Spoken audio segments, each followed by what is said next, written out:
Hey student, this is Pooja Bhosle here.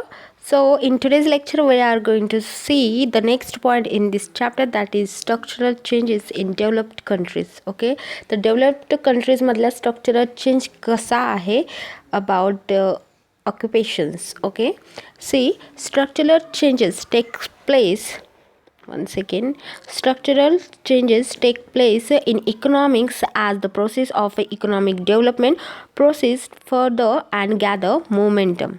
Okay, see, these structural changes result in changes in proportion of national product. काय म्हटलेलं आहे या ठिकाणी, हे जे स्ट्रक्चरल चेंजेस असतात, स्ट्रक्चरल चेंजेस म्हणजे कुठल्या गोष्टीमधले, व्यवसाय, राईट. आपण कशाविषयी स्टडी करत आहोत की ऑक्युपेशन्समध्ये चेंज झाल्यानंतर त्याचा इम्पॅक्ट हा कंट्रीच्या डेव्हलपमेंटवरती कसा होतो, राईट. तर आज आपण या पॉईंटमध्ये काय स्टडी करणार आहोत की डेव्हलप कंट्रीजमधलं कशा पद्धतीचं स्ट्रक्चरल चेंज आहे. तर आपल्याकडे 2010चा डाटा आहे, त्या बेसवरती आपण स्टडी करणार आहोत. Okay, and of the labour force.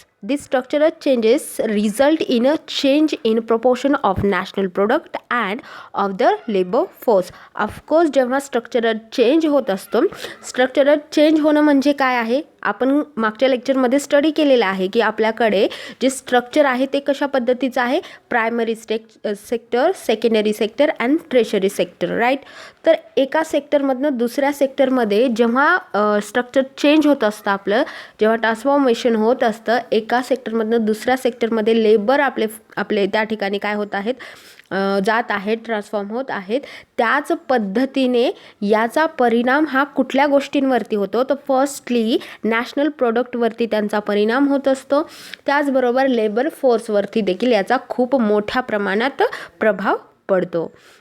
The most common pattern of a structural change follows a sequence of a shift from agriculture to industry and then to services. Okay, हे तर मागच्या लेक्चरमध्ये देखील मी तुम्हाला स्पष्टपणे सांगितलेलं होतं की जेव्हा ॲग्रिकल्चर सेक्टरमधनं हे आपण सेकंड सेक्टरमध्ये शिफ्ट करत असतो, तेव्हा काय होत असतं, तर पर कॅपिटा इन्कम देखील काय होत असतं, त्या ठिकाणी चेंज होत असतो.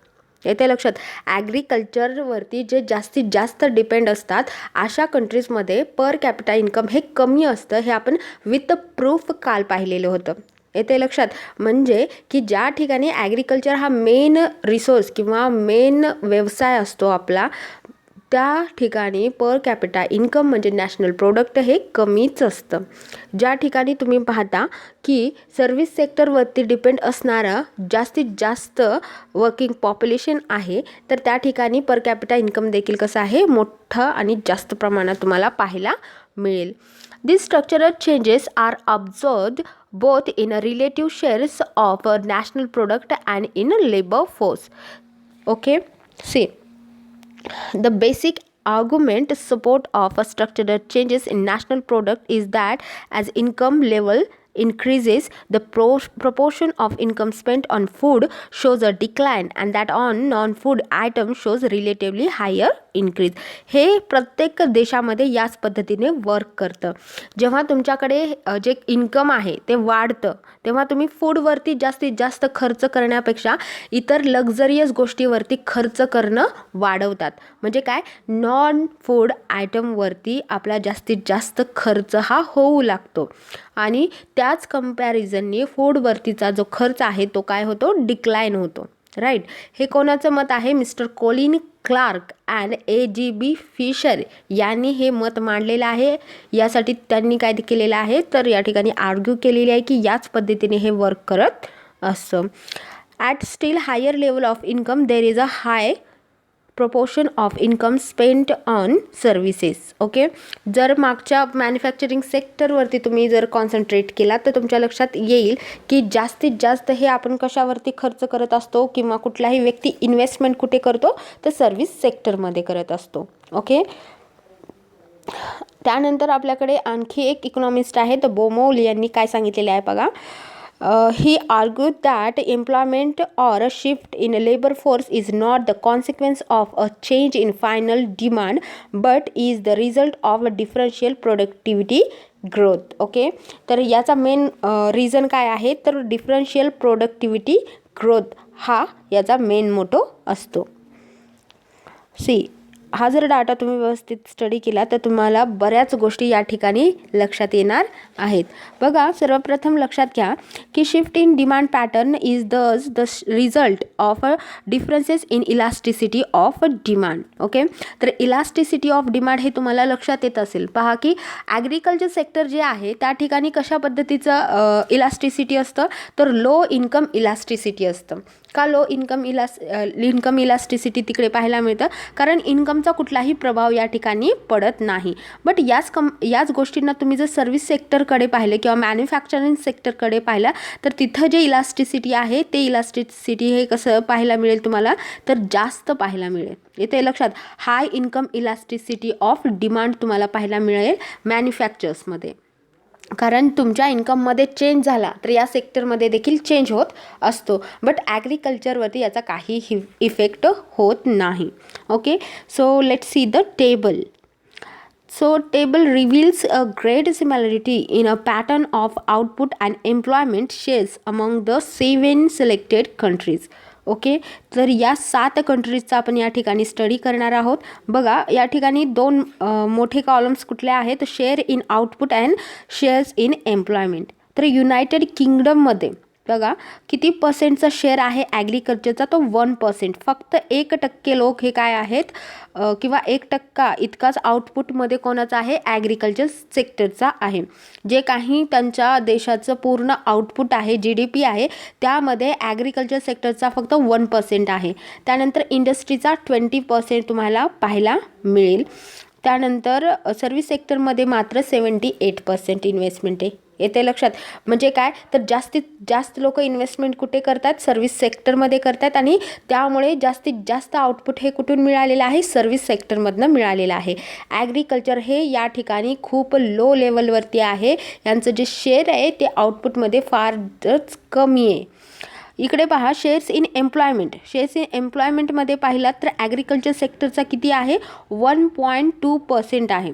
म्हणजे फक्त 1.2% त्यांच्याकडे असलेल्या टोटल पॉप्युलेशनच्या 1.2%च फक्त ॲग्रिकल्चर सेक्टरमध्ये एंगेज्ड आहेत.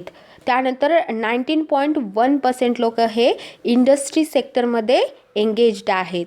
आणि सर्व्हिस सेक्टरमध्ये 78.9% लोक हे एंगेज्ड आहेत. म्हणजे इकडे जास्तीत जास्त एम्प्लॉयमेंट ही सर्व्हिस सेक्टरमध्येच आहे आणि आउटपुट देखील सर्व्हिस सेक्टरकडनंच मिळतं. ओके, तर हे एका डेव्हलप्ड कंट्रीजमधल्या इकॉनॉमिक विषयीची इन्फॉर्मेशन आहे. त्यानंतर युनायटेड स्टेट्सचं देखील या पद्धतीनेच काहीसं तुम्हाला पाहायला मिळेल. ॲग्रिकल्चर सेक्टरमध्ये फक्त 1% लोक वर्क करत आहेत किंवा 1.6% लोक वर्क करत आहेत आणि आउटपुट मात्र 1% मिळत आहे. येते लक्षात. फ्रान्सचं देखील त्याच पद्धतीचं आहे. जर्मनी, इटली अँड ऑस्ट्रेलिया या सगळ्या कंट्रीजकडे जर तुम्ही पाहत असाल तर तुम्हाला लक्षात येईल की इकडे जास्तीत जास्त लोक हे कुठे एंगेज्ड आहेत, तर ॲग्रिकल्चर सेक्टरमध्ये बिलकुल नाही. सर्व्हिस सेक्टरमध्येच या ठिकाणी काय आहेत, सर्व लोक हे एंगेज्ड आहेत.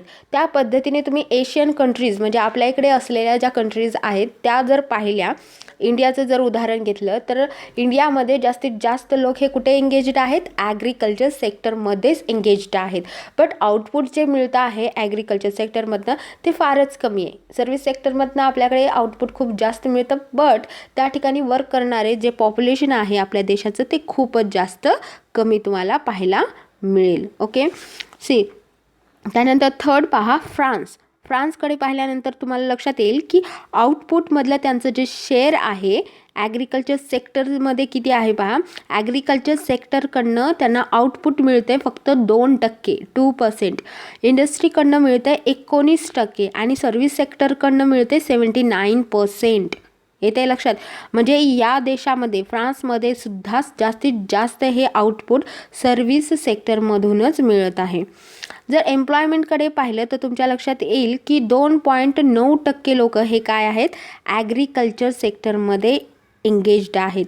22.2% लोक हे इंडस्ट्रीमध्ये एंगेज्ड आहेत आणि उरलेले 74.5% लोक हे सर्व्हिस सेक्टरमध्ये एंगेज्ड आहेत. येते लक्षात. त्यानंतर जापान पहा. जापानमध्ये देखील 1% लोक हे काय आहेत, ॲग्रिकल्चर सेक्टरमध्ये आहेत. ॲग्रिकल्चर सेक्टरमधलं आउटपुट किती आहे त्यांचं, 1%. ओके, म्हणजे टोटल 100%मध्ये फक्त 1% हे ॲग्रिकल्चर सेक्टरमधनं मिळतं जापानमध्ये सुद्धा. त्यानंतर इंडस्ट्रीमधनं आउटपुट किती मिळते? 27%. 72% हे सर्व्हिस सेक्टरमधनं मिळते.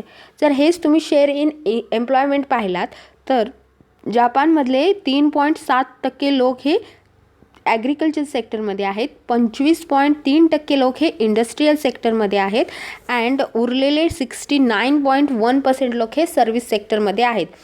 As compare to United Kingdom, United State and France, इकडे काय तर सर्व्हिस सेक्टरमध्ये एंगेज असलेल्यांची संख्या थोडीशी त्यांच्या कंपॅरिझनने कमी आहे. त्यानंतर जर्मनीचा पहा डाटा. जर्मनीमध्ये ॲग्रिकल्चर सेक्टरमधनं मिळणारं आउटपुट हे 1% आहे, इंडस्ट्रीमधनं मिळणारं 28% आहे आणि सर्व्हिस सेक्टरमधनं आपल्याला 71% आउटपुट पाहायला मिळतं आहे. येते लक्षात? म्हणजे इकडे देखील कॉन्सन्ट्रेशन कुठं आहे? आउटपुटचं जास्तीत जास्त कॉन्सन्ट्रेशन इकडे सर्व्हिस सेक्टरचंच आहे. म्हणजे जास्तीत जास्त कोणाकडून मिळत आहे आउटपुट? तर सर्व्हिस सेक्टरमधनं मिळत आहे. शेअर्स इन एम्प्लॉयमेंट जर पाहिलात तर 1.6% ॲग्रिकल्चर सेक्टरमध्ये एंगेज्ड आहेत, 28.4% लोक हे इंडस्ट्रीमध्ये एंगेज्ड आहेत अँड 70% हे सर्व्हिस सेक्टरमध्ये एंगेज्ड आहेत. त्यानंतर इटलीचं बघितलं तर इटलीमधनं ॲग्रिकल्चर सेक्टरमधनं आउटपुट किती मिळतं आहे? 2%, industry 25% and service is 73%. Okay, जर शेअर इन एम्प्लॉयमेंट पाहिलात इटलीचं तर 3.8% लोक हे ॲग्रिकल्चर सेक्टरमध्ये एंगेज्ड आहेत, 28.8% इंडस्ट्रीयल सेक्टरमध्ये आणि सर्व्हिस सेक्टरमध्ये 67.5% एंगेज्ड आहेत. ऑस्ट्रेलियामध्ये देखील अशाच पद्धतीची तुम्हाला परिस्थिती पाहायला मिळेल. Okay, with the shift of GDP from agriculture to industry there was a nearly proportionate shift in employment. Okay, similarly a rise in share of services in GDP was accompanied by the proportionate increase in employment. Okay, ज्या ज्या ठिकाणी तुम्हाला output हे service सेक्टरमुळे मिळालेलं दिसत आहे त्याच ठिकाणी एम्प्लॉयमेंट किंवा त्या ठिकाणचे लोक हे जास्तीत जास्त त्याच सेक्टरमध्ये एंगेज असलेले तुम्हाला पाहायला मिळतील. जर आपल्या देशातला पाहिलं, इंडियाच्या कंपॅरिझननी या पद्धतीचे जे डिफरन्स आहे ते खूप वेगळं आहे. येते लक्षात? म्हणजे काय, आपल्या आणि या देशांमधला डिफरन्स तुम्हाला फारच जास्त वेगळा दिसेल, कारण आपल्याकडे सर्व काही गोष्टी कशा आहेत? उलट आहेत. म्हणजे आपल्याकडे जास्तीत जास्त लोक हे ॲग्रिकल्चर सेक्टरमध्ये तुम्हाला एंगेज्ड असलेले पाहायला मिळतील. ओके, त्यामुळे आपल्याकडचं जे डेव्हलपमेंट आहे किंवा आपल्याकडचं जे आउटपुट आहे ते खूप कमी पाहायला मिळतं. पर कॅपिटा इन्कम देखील फारच कमी पाहायला मिळतं as compare to developed countries. तर हा जो डाटा होता हा डाटा पूर्णपणे डेव्हलप कंट्रीशी रिलेटेड होता की कशा पद्धतीने स्ट्रक्चरल चेंज होईल त्या पद्धतीनेच इकडे एम्प्लॉयमेंट अँड आउटपुटसुद्धा चेंज होत असतं. म्हणजे काय, तर या डाटावरनं तुम्हाला लक्षात येईल की ॲग्रिकल्चरमध्ये जर एंगेज असलेल्या लोकांची संख्या जास्त असेल तर त्याचा परिणाम कशा पद्धतीने होतो डेव्हलप कंट्रीजमध्ये तिथल्या डेव्हलपमेंटसाठी. ओके.